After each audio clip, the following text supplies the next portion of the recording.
Welcome, everybody. My name is Timothy Egan. I'm one of the Alliance for Community Media Northeast board members. As well, I'm the current treasurer for the National Academy of Television Arts and Sciences chapter here in New England. We appreciate you being part of our one-day summit. So I'm very excited to have this little panel because this topic perplexes my mind. Because I'm a creative in a business world. The creative of me hates AI, and the business guy in me loves it. So we're going to talk a little bit about the impact of AI on creativity. Does it enhance it or inhibit it? I'm very excited to have a couple guests, and I'll maybe let them introduce themselves. My board colleague, we'll start with Liz. Hi.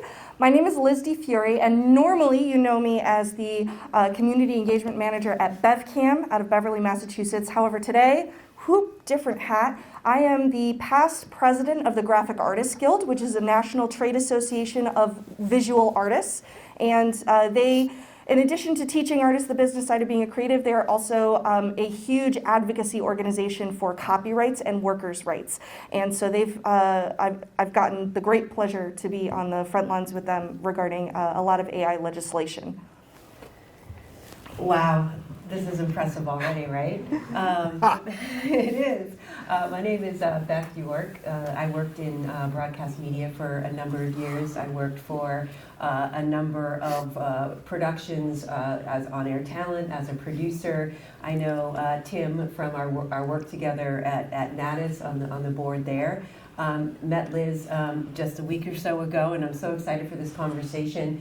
And we are going to totally geek out after that. If anyone wants to be in that, let me know. But I come from this now. I actually work for an AI native company, and I am head of media for them. And a week before they hired their lead engineer at the startup, they hired a media person. And I thought that was a huge win. And we'll talk a little bit more about how I'm seeing it both as a creative. I'm a musician.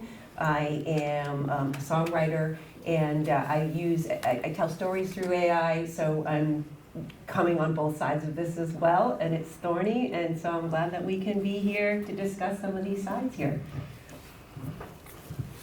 So as well, I serve as a communications and business professor at Vermont State University, Lyndon Johnson and Castleton specifically.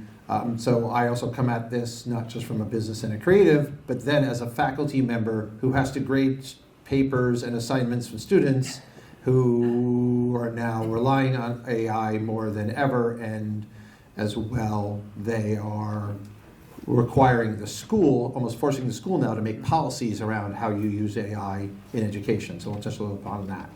So let me just frame sort of this big picture. We talked a little bit about that technology as a driver. We've seen milestones that the microchip made to the media business.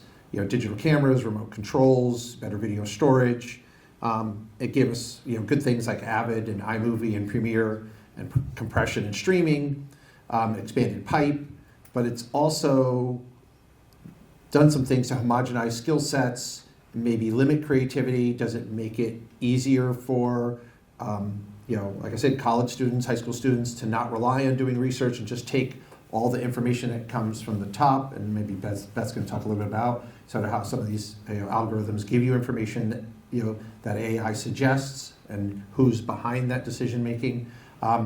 So will it allow for expansion of ideas and new technologies that we've seen before, or is this a problem? Is it going to challenge people you hear in the public discussion? Is AI going to cost people their jobs? We'll see. So we want to talk about this from two different sides of our brains, is this creative side and this business side. So, creatively, is it a tool, but should there be guidelines in using that? And so maybe that's going to frame our first section. Beth, you're in it every day, creating content for a company that utilizes it as a product and a service. Do you have company policies? Are there industry association policies that sort of guide you in terms of using it when trying to work with creative design companies that are using your software? And maybe you can explain a little bit what Blitzy does in that sense. Sure. So Blitzy, we are autonomous software generation platform, which is software that builds software. And we use thousands and thousands of specialized agents to think at inference and recursively correct code before it ever hits your IDE. That's a lot of words. We're TV people. We are like not, we use software every day, but at the end of the day, we want that software to make our jobs better, right?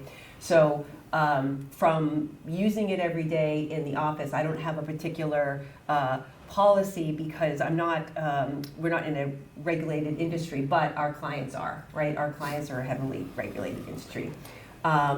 So my creativity, my personal creativity, has my own set of policies of how I'm going to use it that makes it feel like it's my original work versus how I might use it in my corporate life. So let's start on the personal side, if that's okay. I'm a songwriter. I like to tell stories. I don't have a budget to hire musicians. I just don't. I'm a musician. I know lots of musicians. We're all busy, and the musicians in my age group now are having families, or they have other commitments. They can't jam on a Friday night, right? So I have a song idea. It's noodling in my head, and what the software that I use allows me to do is it really allows AI to play the instruments that I can't have someone play, right? And do I want to take this out of my AI band into reality with musicians? Absolutely, but I wouldn't be able to pay them, right? It's my art. And Liz will have some more ideas about sort of like how those guidelines might be used. But for me, I feel like I'm experimenting, and it's democratizing my creativity because now I have access to tools that were once held back from me. On the business side of things, I find there's a lot of tools that don't live up to the hype, where people will lean into them and they're like data driven and you're going to use this and you're going to try that. And the reality is that if everybody uses the same data, the same messages for their marketing, for example, you're just going to have a bunch of sameness, right? So like, where's the craft in that? Where's the judgment, where's the intention, and where's the taste, right? Because as humans, that's what we drive. And if we don't have intention or taste or judgment, and those are what should drive all policy for that, because otherwise we're just going to have a sea of like a bunch of average noise that no one pays attention to. So that's kind of where my brain hits on between that. Yeah, and Liz, so hold that because you're going to answer. So, but from the guild, you probably have bylaws or rules or policies or philosophies that a guild established to protect artists. Can you talk a little bit about what kind of guidelines or rules that organizations you work with have around AI creation? So the long and the short answer is that a lot of these guidelines are still in production, right? Like the AI is a super evolving topic, and we're seeing like companies use it in different ways, individuals use it in different ways, and the technology itself is really evolving. So of course the guidelines have to be a living document at the same time. So just wanted to put that out there. Like you can't just like set it and forget it when it comes to rules around how to use this. And what the Guild is currently developing, and I do recommend that you like follow along with their advocacy efforts because they partner with a lot of other organizations across the arts in order to have a consensus on ethical guidelines. Is we want you to, if you're going to be using it as an individual for generative imaging or sounds or whatever it is, writing that you're using it for, try to think about it intentionally, think about it ethically. Are you using an AI that was trained ethically? Was it trained on works that are already in the public domain, or have they just like not paid attention at all to what they're training on? And for example, a lot of the really, really big generative AI companies that are really like driving a lot of this forward, it's all been trained on just scraped stuff from the internet. It doesn't matter if something is somebody's intellectual property, it was all put into the training data anyway, and they don't really care, even if those artists deserve the compensation and the recognition. So what we're really advocating for is look for those companies that are trying to create training data that is ethically sourced. Look for those companies that are, they're looking into how to create better tags for the type of artwork that you're creating. And when you're using the tool, think about, are you just trying to copy somebody else's style, or are you trying to create something that is unique to you? Because AI certainly can create super unique things, and it should, right? Like, it's a tool. Like, at the end of the day, what we're talking about is a tool, and that isn't good nor evil. Go ahead. Yeah. So the short answer is the tools and the guidelines are in development, but we want people to think about them from an ethical standpoint. Think about the sustainability of what it is that you're creating and which companies you're supporting that are making those AIs. It's just a funny anecdote. Oh, I hit the button. did I hit the button? Is it orange? I think it's low power. Okay. Okay. I have batteries. Keep All going. right, I'll keep going. Check. I have a big girl voice. Oh, there we go. I have a big girl voice. Yeah, you gotta watch it. It's I'm going to make sure you don't touch it. One little anecdote that I like to share is, the CAPTCHA test, right, where prove you're a human. So everybody, like, a couple years ago, you generate an image and they'd have like 6 fingers and you'd be like, oh, wow, AI is so trained on perfection now that, like, I feel like there's going to be a layer of CAPTCHA of, like, prove you're a human. They're not going to believe you're a human because you don't look perfect like their training data. And this is something that like is because it's like being fed back into the machine, right? So, like, and it just keeps getting sanitized. And I want a sticker, the sticker there. So I want AI to keep it weird. Like, I want it to be unusual. My daughter, when she was little, she said, oh, I want to make a unicoelephant. And I was like, what? A unicorn, koala, elephant. I'm pretty sure that's an original idea to her. So I went to AI and I said, I want to create a unicoelephant for my daughter, right? That's a very specific thing, right? It knows what a unicorn looks like, it knows what a koala looks like, and it knows what an elephant looks like. Let's put it in a blender. So when you say those types of things, it wasn't like a Disney unicorn or whoever makes unicorns. It was like whatever the training data had for a unicorn, right? So I think that when we start to, like, think about what the weights and measures are as well under that, because even though these models are trained on that data, there's an opportunity to remove that out with how they're weighted, right? So, and that again is like the devil's in the details, but I think everyone moving forward to that, whether you're on the creative side, the business side, or whatever, is we know what the right thing to do is, and society isn't always going to do the right thing, but we can still hope and work towards that goal. And that's really where market pressure comes in, because, like, ultimately companies aren't going to do the ethical thing if it makes them more money not to, right? Like, that's just kind of one of the rules of the world. And so, but all of the people who are using their tools, if they are advocating for exactly what you're describing, and they're pushing for companies that are doing this in a more ethical way and are trying to make sure that, like, the humanity stays within art, then we will, like, that pressure is what changes the course of industries. So I then am forced to look at it in 2 different ways, right? So aside from my creative production media consulting role, I'm a part-time faculty at a state university. So in our business department, where we're teaching students about human resources and data research and accounting and business management, we're utilizing AI because it's part of business. You actually have to teach students about business resources. So our department had to come up with AI policies on how we were going to teach students about AI. Not how to use it, how to teach them how to use it. So that was one challenge. the second challenge was, as faculty, we had to think about the pedagogical impact, which is, okay, you're going to cite items of research that you put in a paper. So should you can use it, we actually now have a policy, you can use AI and you can cite it, but you just can't cite, here's what I pulled up. You have to cite, where did AI pull it from?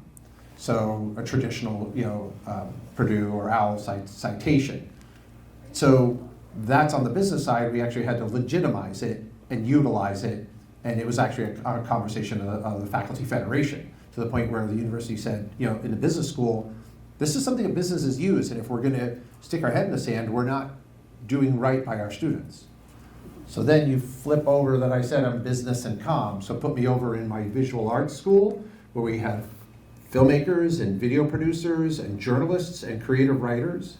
And I have a creative writing colleague, and her requirement on the very first day of class is she makes students hand write an essay, because she wants to see their writing skills, but as well their writing style. So when they begin to write papers that they turn in the Canvas tool, turning it in, she can see if their voice changes, because their voice is now really a homogenization of AI sourced stories or content.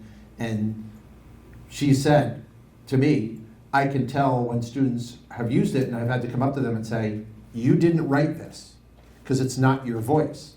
She'll have them do one or two handwritten stories so that she can sort of clarify their voice. So now it's a challenge for the communication school. So when you start digging down into folks that are writing journalism, creative writing, writing scripts for films or advertising or television programming content, they're now not doing original work. And are we not creating, right? Raise your hand if you call yourself an artist, right? So are we creating artists, or are we sort of creating, what did you call it? You used it sort of like a bunch of, everything looks the same. Oh, monotony, Right. homogenized, yeah. So are we, that's not our job. It's not to just churn out beige. We want purple, pink, blue, red, yellow. We want artists to have some type of unique voice. So there's a challenge in our own institution. One department going AI, evil monolith coming at us. The other side, tool that helps businesses work better. So that's just a microcosm. So when it talks about guidelines and policies, we literally have them by department at Vermont State University. So it's been fascinating to look at. Do you mind if I? No, please. Yep.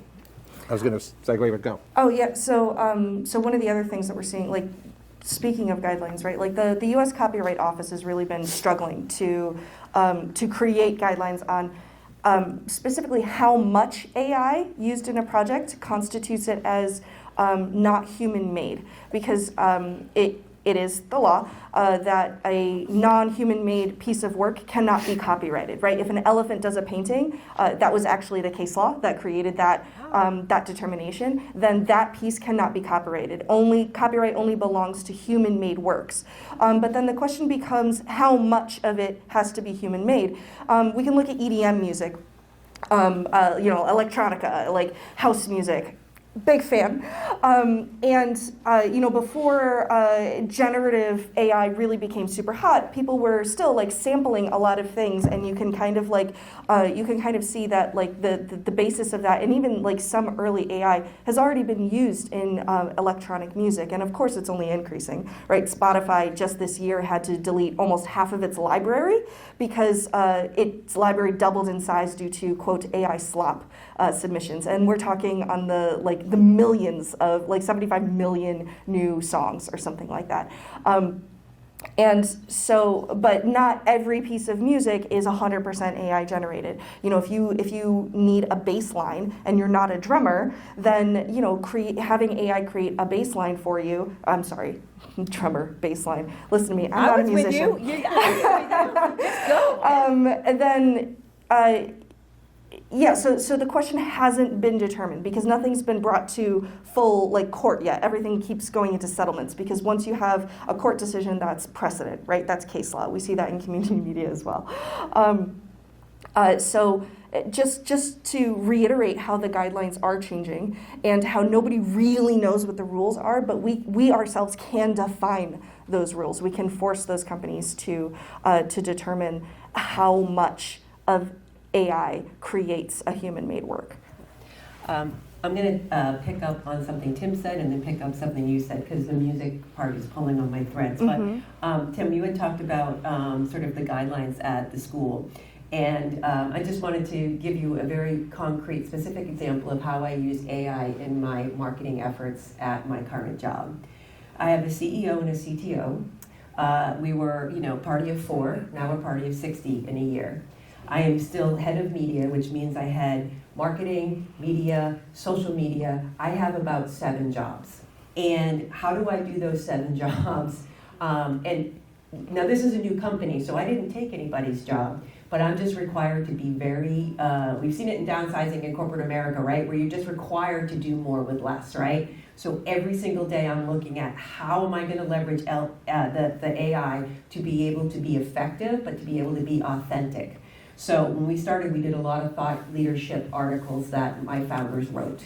And they wrote this from their first person point of view. So I had a number of articles and I created custom Claude projects. Claude is an LLM by Anthropic. You can do custom. Can you define LLM? Sure, large language models. So it's a ChatGPT in August of 2023 came out and everyone was asking how to make recipes, tell me a joke, very surface stuff. These same LLMs are what are allowing my business, Blitzy, not my personal business, but the business I work for, Blitzy, to generate code because it also has training data on code. So Claude is one of the LLMs, ChatGPT is one that people became first familiar with, Gemini is another. So these LLMs you can take and make custom trainable GPTs. So what I did is I said, here's the body of work written by my CTO, here's the body of work written by my CEO. I'm going to create a project so that the AI learns what their tone of voice is, and this comes back to tone of voice. So now I've got a topic where they were interviewed somewhere, I've got some sound bites, I've got some social clips I want to run. Well, I need to write their posts. CEOs, CTOs, they have ghostwriters all the time, right? It's not a surprise. They review them, so I'm entrusted with their voices. So I need to be able to write something that is from them, that's authentic, and I usually keep it super short because not an area where I want to mess up, right? But the reality is it helps me come up and put something on page that's likely for them to say, and then I need to edit it. It is never a one shot. It is never a one shot. So I think that even at universities, you can tell if someone just put something in and copy pasted it out versus actually using the LLM as a collaborative partner to say, really, are you sure about that? Because they just want to make you happy. LLMs want to make you happy. They're going to just lie because they're not well-meaning. It's a machine, right? It's like, here's the quickest answer. The sky, it's autocomplete on steroids, right? The sky is blue. The sky is cloudy. The sky has a rainbow. Whatever it is, it's autocomplete. So you have to kind of go, is that right? Is that right? So I use those types of tools to automate my workflow and say, okay, well, here's my social media post for a month. My post for a month. Help me come up with, something on Mondays that's different from Tuesdays, different from Wednesdays, based on the history. Let's take a look at what these other SaaS companies are doing. What are they talking about? Okay, let's not talk about those, even if it's successful, because I don't want to be in the same pool, right? So that's how I use it for work. So for music, and I'm sorry I'm taking the floor so much right now. That's all right. Okay, for music, so as a songwriter, there's a lot of tools I have at my disposal. And I'm not talking about instrumentation, I'm talking about what is the form of the song? Does it start with a verse? Does it go to a chorus? When's the bridge come in? What's the time signature? What's the mood? What's the style, right? So I prompt all of the things. I'm like, you know what? I've got these poems, I've got these songs, I've got these words in my head, I know how to write a song. What time signature do I want it in? Oh, I want it in 6/8. I want it to feel like a waltz. I want it to break the ballad, whatever those things are, those emotional things. So the way that you prompt it is the same way, and you never take the first answer. It's like a hunk of clay. You keep pulling and stretching until it's something that maybe you've not heard before, and you've definitely created something new. I never use an artist name. I never say, give me a bass line. I might say, inspired by Delta blues or like Chicago blues or something like that, but I never ever use an artist name, and that's me. I don't think everybody does that, but for me, that's my personal way of feeling like I'm honoring the lump sum of music. So there's ways in which you can use these tools that you can actually feel good about yourself, even if the rest of the world is looking at you with like a little side eye, like, oh, AI made that. I'm like, no, I made it using AI, and I think that that's a difference. I was talking to somebody last night about this topic, and they had a fantastic line, and it was start with a human, end with a human, and I was like, oh, what a great soundbite. Yes.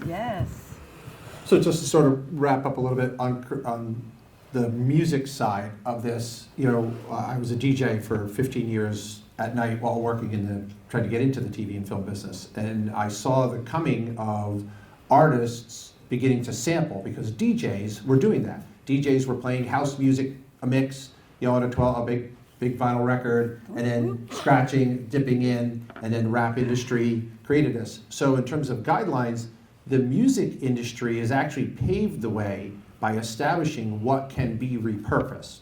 So sampling is a form of the way that a philosophy of AI, repurpose, gathering information and reusing it.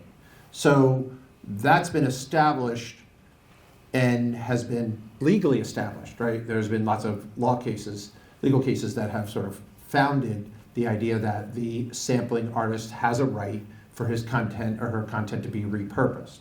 Where we haven't gone, and let's see if this works without an internet screwing me up, is this fascinating story. Oh, it's going to take a while for me. Let me see if I can get this view. I can put my glasses on, sorry. So everybody knows who Vince Gilligan is. If you don't, Vince Gilligan was the creator of Breaking Bad and Better Call Saul, and that's a big ad. And so here in Variety, just a few weeks ago, he is basically calling AI a plagiarism machine. And so as he talks about his new show, obviously they interviewed him about his new show, in the television industry, this hasn't been established yet. Creatives in script writing, in story development, there's lots of lawsuits that come along with, hey, they stole my idea, right? Well, are there ideas, Can't copyright an idea. Copyrighted idea, right? So this is where I want to go with this. You know exactly where, we had a little talk about this beforehand, as you can tell. So this is something that gets people to sort of now pay attention. When industry leaders are saying, hey, there's a problem with AI impacting my industry, the writers that I hire or the creatives that I'm competing with, does the, NATAS does not have a formal AI policy on anything, right? Will other, will the Screenwriters Guild, will the Directors Guild, we are now seeing a AI actress. There's an actual character created that folks can use. So talk a little bit about when you're thinking about sort of the entertainment industry side, Liz, again, the Guild is protecting artists. Do you see a concern for creative writers who accidentally are going to steal other people's work because they're using AI to source their research? So, complicated question, right? All of these are complicated, nuanced questions, but I want to bring attention to a bill that is currently up for, oh gosh, words. It's a bill in California right now that is being looked at, and it's called the AI Copyright Transparency Act, and it's sponsored by SAG-AFTRA. AFTRA.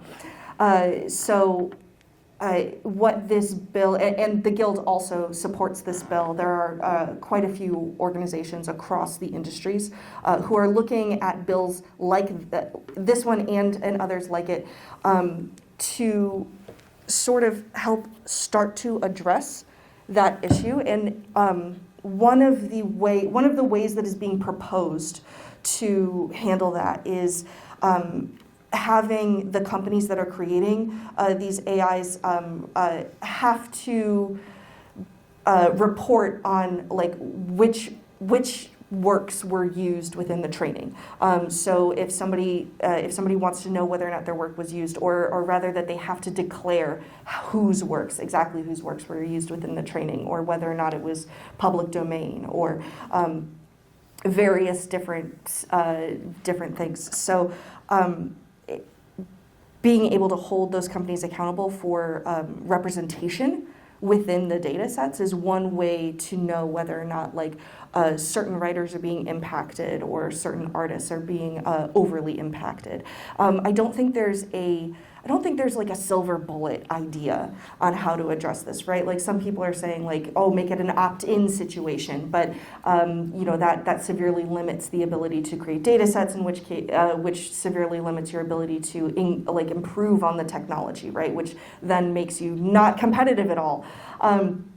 So there are a lot of different things to consider, and it's a really hard problem to come up with solutions for. But this bill in California is one of the ways that they're looking at addressing that. And I think when we talk about legislation, which is something that I try to stay very far away from, because I am a creative person and my eyes glaze over when I start to read a lot of this stuff. AI helps me, to be honest. I actually use AI to translate things that I don't understand and increase my learning. So if I have a contract that someone gives me, I say, this contract is given to me, I am this person in it, what are my obligations under this contract, what are the implications of this contract, right? So I think that's one way to help understand legislation, as well as to really what the impact is going to be. But right now, if you were to look at the adoption curve of the internet adoption curve, and you were to overlay the AI adoption curve and the speed of which technology is moving, it is off the charts right now. And we knew during the internet age that it was impossible for legislation to keep up with what was happening, right? So we all lived through the internet. Radio killed the video star, the internet killed the TV star, so who knows what all of this fallout is going to be, but it's very important to be having these conversations right now here, because I see some people just throw up their hands and are like, well, the ship has sailed, and it's sort of like, well, no. So if you think about Grok, there's Grok the chip maker with a Q, and then there's Grok with a K, which is Twitter's LLM. Okay, so Formerly Twitter. Formerly Twitter. I'm sorry, I'm not calling it X like I just did. Good. Yeah. Twitter. I'm a Twitter guy too. So, Sarah's showing my stripes here. So now, if you think of everybody scraping the internet and they all have the same data, and when it first came out, people were going, wow, it lies and hallucinates. Well, have you been on the internet? That's your data source, right? So if you think about Twitter being a source of truth for Grok, it's completely, all someone has to do is tweak those weights and measures and be able to deliver whatever answers they want, right? And to me, as media people, I think the really important thing here is making sure that we find the truth, and regardless of creative works, regardless of how we use AI in our day-to-day, whatever to get by day-to-day, I think it's really also important to be zoomed out too, to think about what information is being trained on, not just for protected works, but for whether or not it's truthful. And so that's where I start to get my existential crisis from, is not that the robots are going to take over. I, in some ways, think the robots might do a better job, because humans do a pretty good job of messing up things. So not to take a turn on it, but I think that these conversations and the legislation that's coming up is always going to lag a little bit. Yeah. And it's really up to us to sort of continue to talk about it and figure out where this can go sideways and make sure that we are really, because we are the last people who are going to remember the analog world, right? So it's super important for us to be having these conversations. So I appreciate the work that you're doing. So maybe the sort of the last thought on the creative side of the house here, is that one of the things that we've talked about is, generative AI is a tool that can be helpful. It has also begun to potentially be hurtful when AI begins to create content that is manipulated and deep fake kind of video content. If you haven't seen a film called Mountainhead, it's a comedy. I'll put a question mark next to it. It's like a philosophical documentary in my head, film with Steve Carell, but about 4 tech billionaires. But the genesis of it is that one of them has created an AI platform, social media platform, that is literally driving the world to crumble, literally, like during the theme of the film. So the film is a social commentary on technology unchecked. When it has so much money and it has so much power, it can do what it wants, what will be the repercussions? So maybe the creative industry is sort of keeping an eye on their own and smacking their own to stay in line when they can. Does it matter that someone like Vince Gilligan, speaks publicly? So the creative world is challenged, right? There's a lot that can get developed. Artists, like Beth said, she can create a band when she can't get a bass player or a drummer to come over at 4 o'clock in the morning when you wake up with, like, I have this great idea. I got to record this now. How do I do this? And if any of you that have didn't have the notepad next to the bed and the creative idea, and I was like, damn, why didn't I write that down when I woke up? So it's necessarily a requirement. So let's talk a little bit about the economics and the business side of it, right? The idea, is this workforce development? It's chicken or egg. What came first? Did Moore's Law help us, right? Anyone here, a techie, knows Moore's Law? Which was, good. So one person. So I learned this working with fun people over at MIT as a client, that Moore's Law was the philosophy that a computer chip doubles in size every 18 months, right? It's almost to the point where Moore's Law is outdated now. But the idea that technology happens so fast, what does it create? And are we now creating new jobs that use AI? Or are we creating replicant computer-based tools that are making us use less staff? So let's talk a little bit about sort of the business side, right?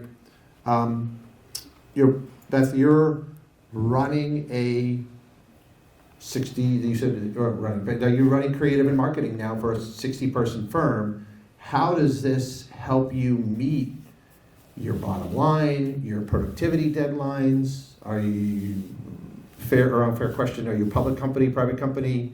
Seed funding startup. So potentially public company, so does it begin to affect the perception of the marketplace of, hey, this is a company we want to invest in? Can you talk a little bit about workforce and how this helps you and occasionally does it hurt you? Yeah. I think that fundamentally our company has a number of core values that really are human first. And our philosophy when we are putting our product into the marketplace, it's B2B, is you can see that an engineer who writes software might be very threatened by an AI that writes software. What has helped in the last couple of years are co-pilots and tools that a developer is actually using in their development workflow already, in the form of essentially an autocomplete in the moment where they're trying to code something very specifically. They ask AI and it helps, right? A lot of engineers are saying, oh, I use AI to do it and I have to go back and recode everything and fix it. part of the reason they have to do that is because the agents don't have context to the larger code base, right? So, what we try to help our customers understand is that we're not looking to have you adopt the platform to downsize your organization. We're trying to have you adopt the platform to take care of a lot of technical debt, to be able to change from systems that are like so old that it's all legacy systems and no one writes COBOL anymore and it needs to be upgraded. We have a language upgrade. All these modernization needs for financial institutions and insurance companies need to be modernized because they cannot adopt AI, and every single CEO, CTO is having this mandate of adopting AI in their organization. So we're actually empowering enterprises to do that. Define Yeah. tech. Define tech tech debt for people. Oh, tech debt. So when developers are like creating a product, they're fixing things, and they're doing it as fast as possible, but they're not documenting what they're doing, so it can kind of create all these other problems. So fastest, easiest thing way to work it is like, we tried to get there fast, but now we've got a sprained ankle above knee, and we've got to like deal with those while we keep moving fast. Financial institutions can't afford to be down because they just can't afford to be down, and they need to be secure. So what we're saying is, hey, you know that those features you wanted to get to, you can't put those features on. You can't add those AI features yet until you modernize your technology. So first you need to modernize your technology so that you can build the AI on top of it. You can do that faster using our AI. We're not talking about cutting anybody. We're trying to say like, hey, let the grunt work, let the work, the first, 60, 70% be handled by AI. We get up to 80% done by AI, and the last 20% done is by the human. However, we have humans at every checkpoint. When you were saying human to human, the human needs to go in and see if it's the quality. Like, we have AI making tests to test AI, right? So all of those things are not to replace humans. Those are things to actually increase velocity, right? And so now my personal job, that's the product that we sell. My personal job, though, I wouldn't be able to do all the things I need to do if I didn't have an AI companion partner. And so I think that the workforce of the future, and I can speak from a marketing perspective because that's where I am, and a media person first, marketing person kind of second, is that I am going to travel with my agentic workflows. Someone is going to hire me not because of just the experience that I have, but because of the way that I can structure my work to be incredibly efficient, to offsource the repetitive work that I don't want to do every day and actually level up my creative, because this administrative stuff takes up way too much of my time. So how can I up level and really focus on the creativity? Now, is it unsupervised? Absolutely not. Do I automate something just because I can? Absolutely not. A lot of testing goes into whether or not it works. Someone will email me a tool or put it in Slack like, hey, have you tried this? And I look at it and go, yeah, I don't believe the hype, it's crap. It's not going to do what it needs to do, right? So a lot of my job is figuring out like what tools are going to increase our productivity and what tools just don't live up to the hype. So did that answer? Yeah. Mm-hmm. So something that really interesting that's happening right now is because, like, obviously not every company is handling things in the way that what you're describing, and certainly they're doing it in significantly less ethical ways. Real quick, who here knows what Final Fantasy is? Nerds. No. My people. My video gamers. Okay. So Square Enix is a huge international company based out of Japan, for those of you who don't know, that started in video games and has since expanded to be multimedia. They've worked with Disney on a huge like Kingdom Hearts thing, and they're huge in the video game industry. They've recently announced that they are planning to get rid of their entire quality assurance department and replacing it with AI. If you don't know what quality assurance does within video games, that's the thing that happens at the end that makes sure that whenever you bump into a wall, you don't go through it. So it is grunt work. It's nobody likes doing it. It's really repetitive. There's work like this in every industry, right? We see it in community media. You've got plenty of work that's just grunt work that you'd love to automate if you could, but the problem is that this is also really, really specific work. So the next Final Fantasy game is going to be super interesting in terms of how buggy it is. But I'm using this as an example of something that's like happening right now that we should be able to see within the next year or so, how that significant loss of jobs impacts a major company's brand and product.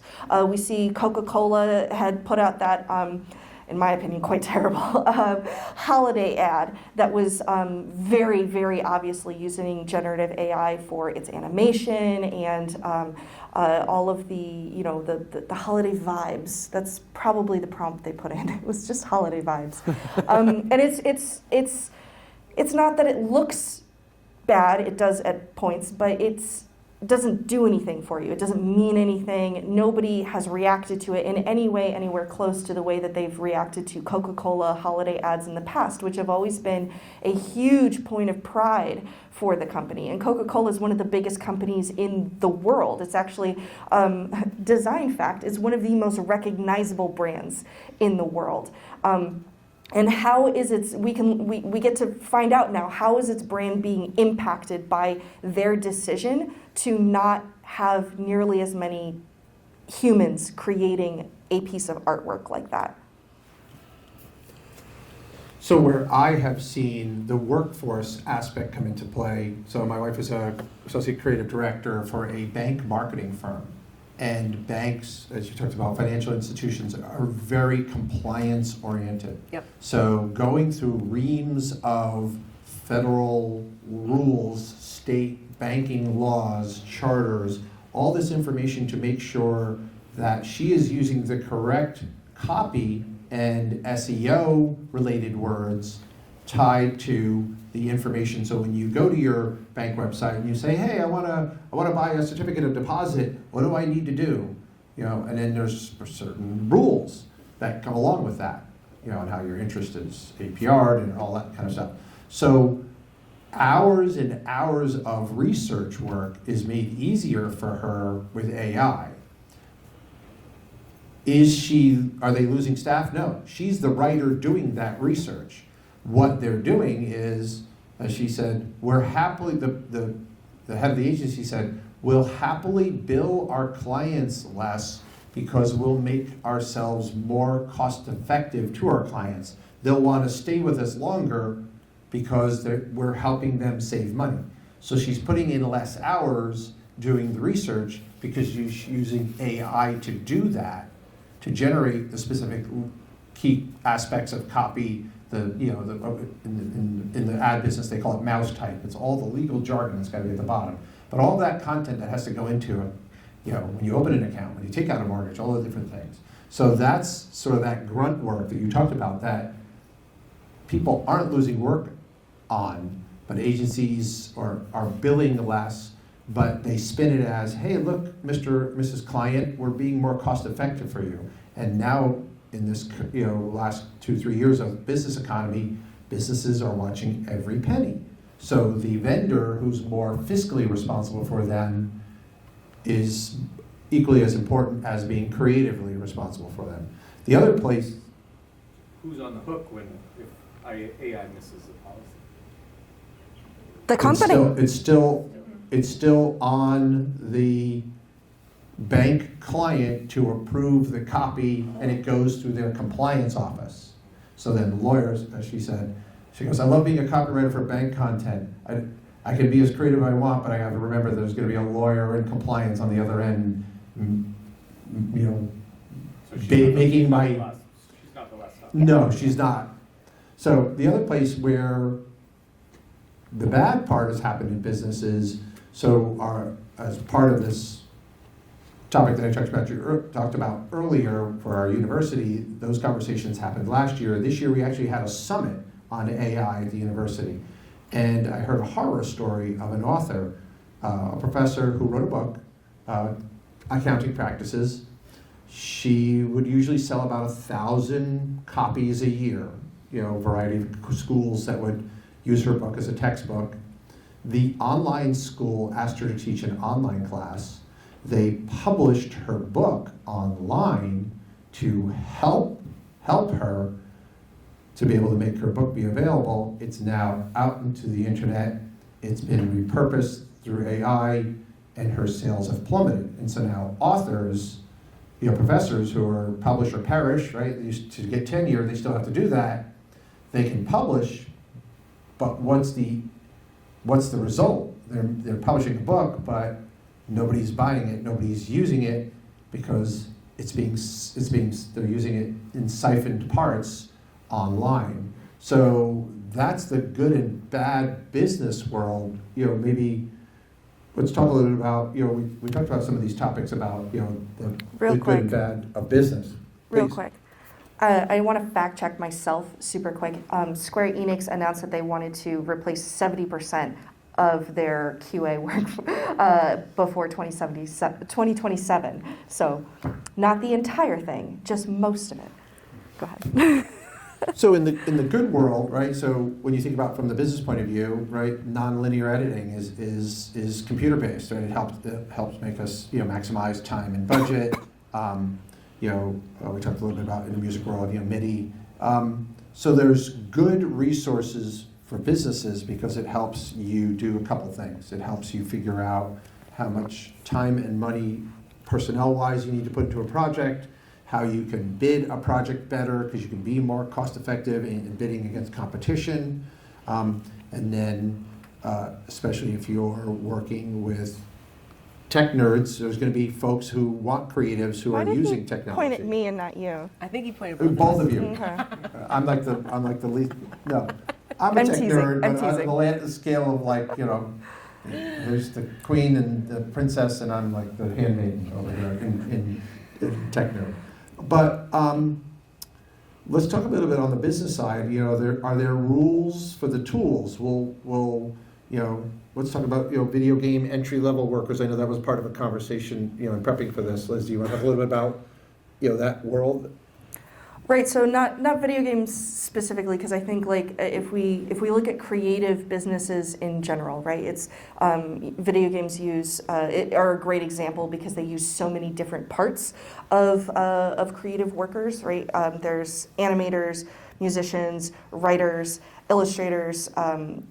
Any kind of creative work you can think of goes into a video game because it's so multifaceted. But there's also movies and just even media companies outside of community and including community media, right? That is making everything that you watch on YouTube or wherever it is. Illustrators that are creating things for books, companies are trying to pinch the purse, of course. That's capitalism, right? For better or for worse. And if they can get away with it in a sense of good enough without having to pay the premium price, then they will. And we certainly see that long before generative AI. The wages for an average professional illustrator have continually gone down over the years, and that trend just continues. The commodification of artwork has really forced that trend. And with AI, we just kind of see that continuing in a more intense fashion. But the other thing that's happening is that the people who are able to be hired to manage the AI and create the generative stuff, maybe those are some entry-level positions in order to replace people who otherwise would cost a lot more in order to create a significantly better piece of work. But what companies don't seem to realize that is happening there is that they're preventing the cycle of workforce development within their companies.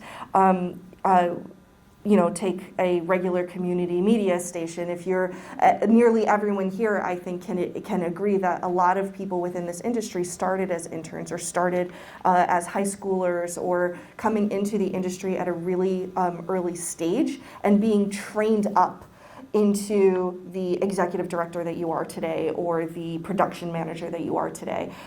Every other type of media company works very similarly. And so if you're preventing those opportunities to learn how to reach those higher level skills by cutting them out with a tool that doesn't do it very well without that expert human oversight, how do you then have people that you can hire into the fewer positions that you do need to keep doing that? Like, if people aren't able to gain that experience, then you are cutting a workforce off at the knees. And we are seeing that people are having a really hard time getting jobs. We're seeing that huge tech companies and video game companies, and they're doing huge layoff sweeps. And they are trying to cut corners in a lot of ways. And a lot of them don't necessarily need to be doing it at the rate that they're doing it. Yeah, and I, not to undermine anything you said, because that is definitely happening across industry. Well, it has different facets, right? Yeah, it's so thorny. We just had a recruiting event last week with Blitzy, and one of the other things I do is event production, so I got to do produce the event there, and we had. I don't know, like I could look at the data for how many people hit the page, and if they weren't local to Boston, they weren't going to come, right?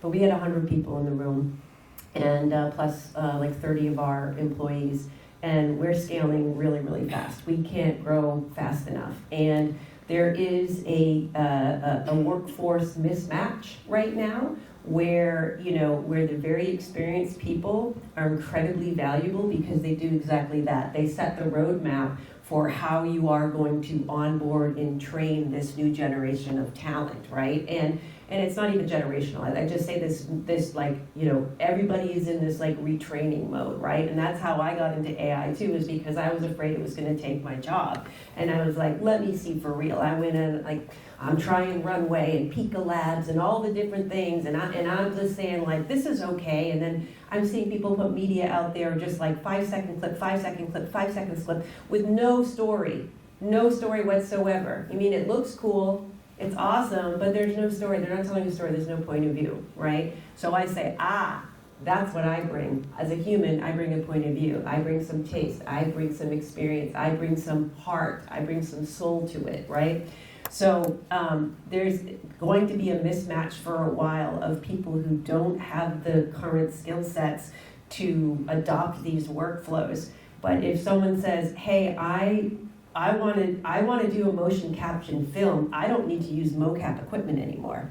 I have my iPhone 15 or greater has depth sensors and LiDAR, and I can actually record myself. I don't need a green screen, I just need some available light, and I can make a chicken dance. Mm-hmm. That's cool, like that's really cool, right? And then that's gonna go viral. I'm gonna send it to my friends, right? I'm not gonna monetize that, right? But how maybe, yeah, I could get better at like that. That's the other part. I want to do something with you, Liz, about like how artists can monetize, because I can tell you I've spent at least $1,000 making my albums, and I have made $5.40. Not even enough to get a payout from Spotify or whatever. So, but I do think that there will be, and I guess I'm an optimist, right? I am an optimist. I think that there's net going to be more jobs created than taken away, but we're in this really weird place where people need to change their skill set and get their minds around a different way of doing the work.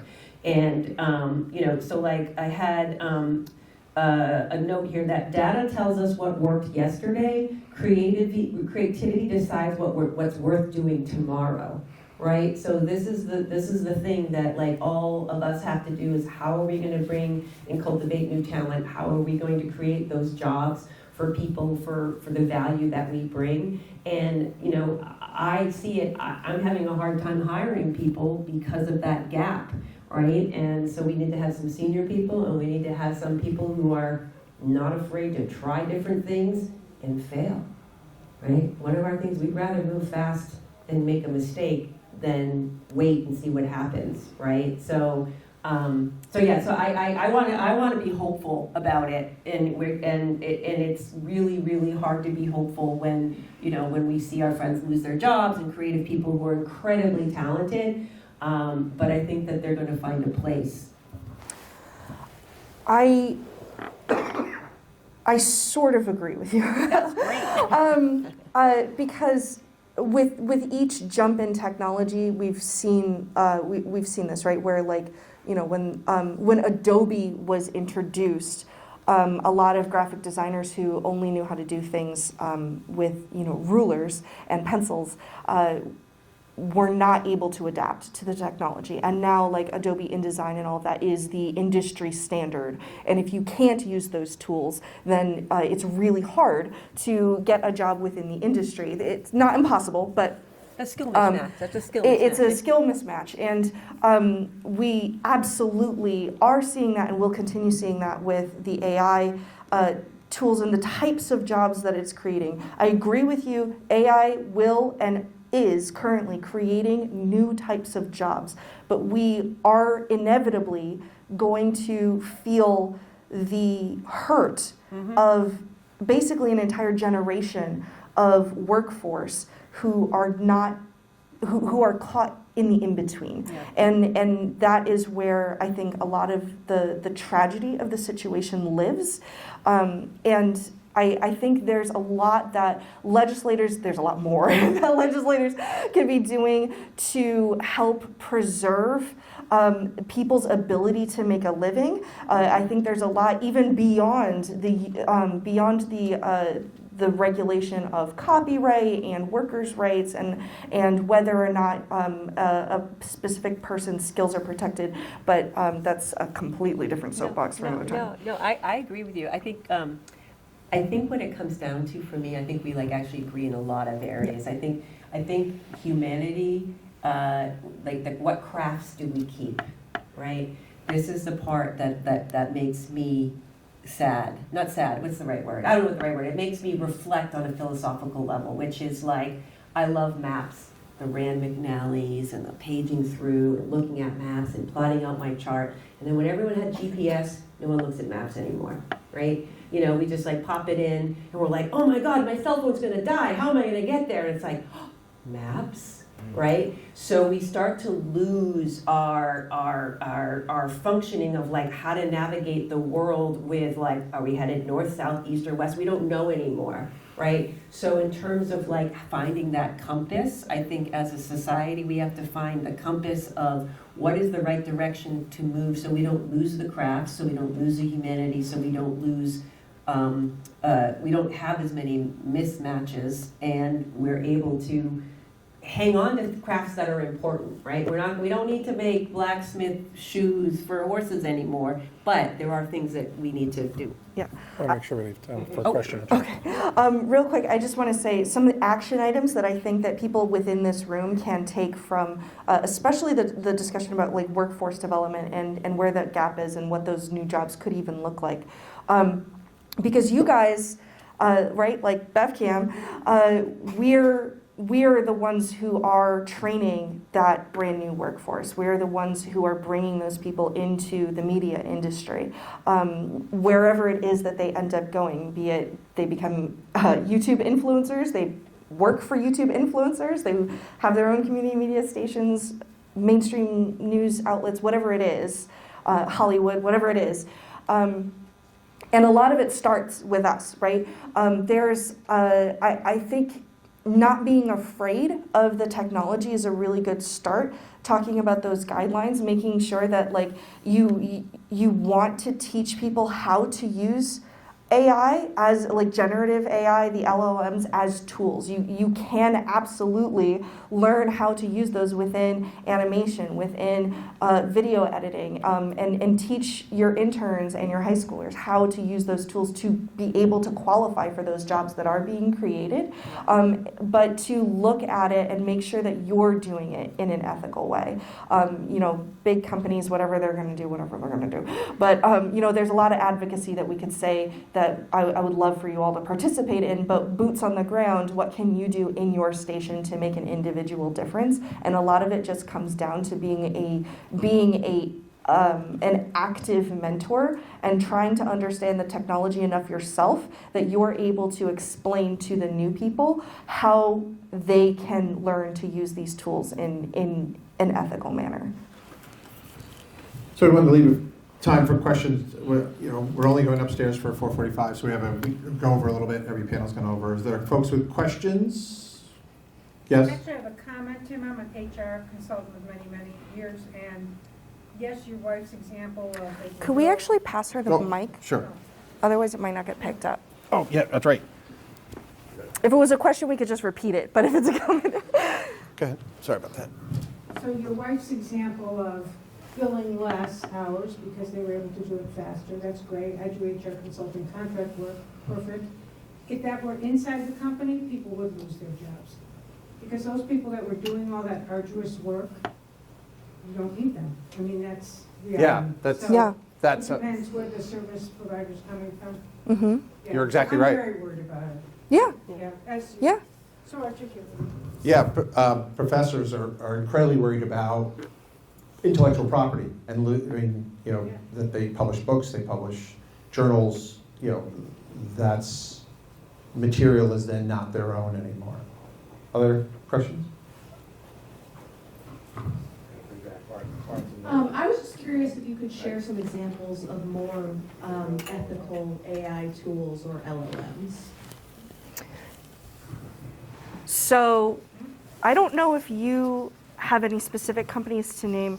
I'm personally going to avoid naming any specific companies since I'm representing the Graphic Artists Guild here, and I don't want to endorse any specific companies until we feel like we really understand whether or not they're doing it to our standards. I don't know if you have any specific companies to recommend, but I can tell you that whenever you're looking at a generative AI company, if they are doing it in a way that allows for representation of the artists who have been used in the training, or they are actively advocating for representation and or compensation within the training data, or they have only trained on public domain, they usually say that because they're pretty proud of it, and it's a branding and it's a marketing point, especially within the creative community, who will the creative artists will get they get real upset if they feel that their rights are being infringed by specific companies. So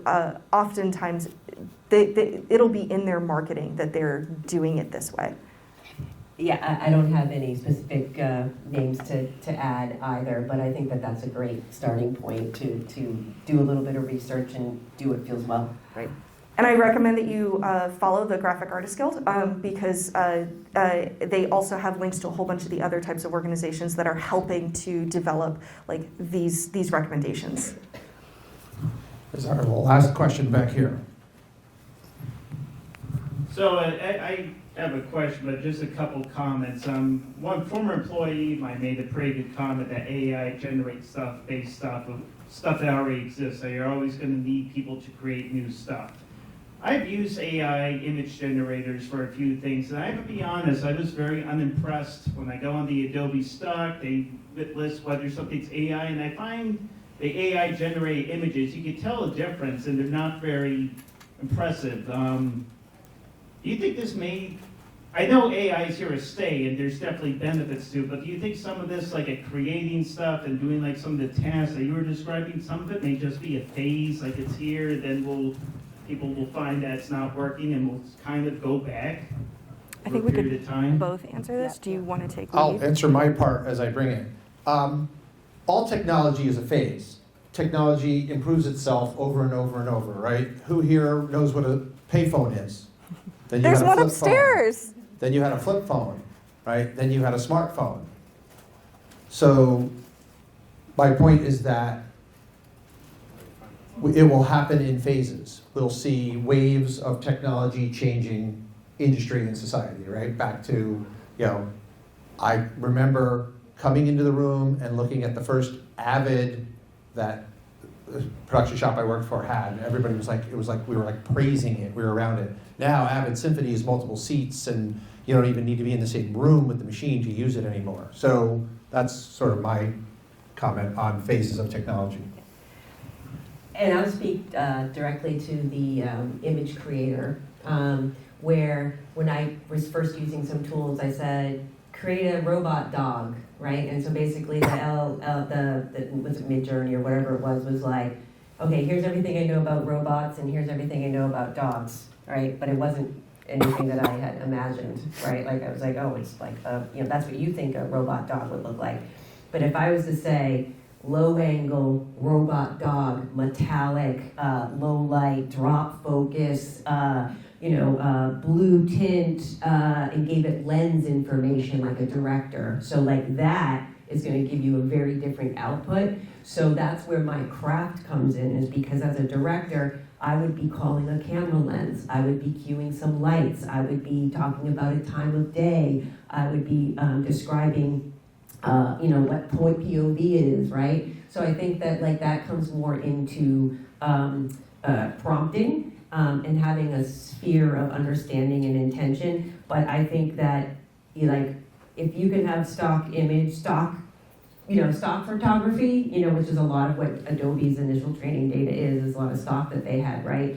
Like there's no difference to me from using stock or using something generated. To me, it's the same idea, right? And so, but with a generated thing, I don't have to sort through all of these stock images to find the person that I want to communicate my intention for an ad campaign or my intention for something. So I don't think it's going anywhere. But yeah, some of it's crappy. But you got to keep working with it and not take the first output. So you got about a minute because we got to go upstairs. Yeah, so the short answer is that it will always evolve. It will always evolve. As long as there is competition with the people who are creating the models behind it, then it will constantly evolve. And that's kind of the goal, right? Like you want it to get better because you always want tools that are helpful to get better. Whether or not the tools that we're using right now get better, I think that speaks very much to the point that Tim is making, which is that technology takes different forms as it evolves. And will it look different as it continues to grow? True AI is not what we're talking about here. Artificial intelligence, like what it actually is, like machine learning that is actually artificial intelligence, is not what generative image creation is. That's not what LLMs are. So there are still places for it to go that it hasn't reached yet. Will it eventually be able to understand thumbs? I can't say for sure, but right now, it's not looking too good. No, I'm being a little facetious, but I think that kind of answers it. Yeah. Yeah. Thank you. I appreciate you all coming. The uniqueness of this link that I won't share only because our annual meeting is going to start in a few minutes is here's James Cameron, who created Avatar, talking about how he's horrified about AI actors. Isn't Avatar an entire AI-derived multi-billion-dollar business venture? So check that out. Thank you all for coming. Thank you. And so our meeting will begin upstairs. It's our ACM annual meeting, and then there's a pre-reception before the nor'easter. So your day of fun continues here at the one-day summit for the Alliance for Community Media Northeast. Thank you.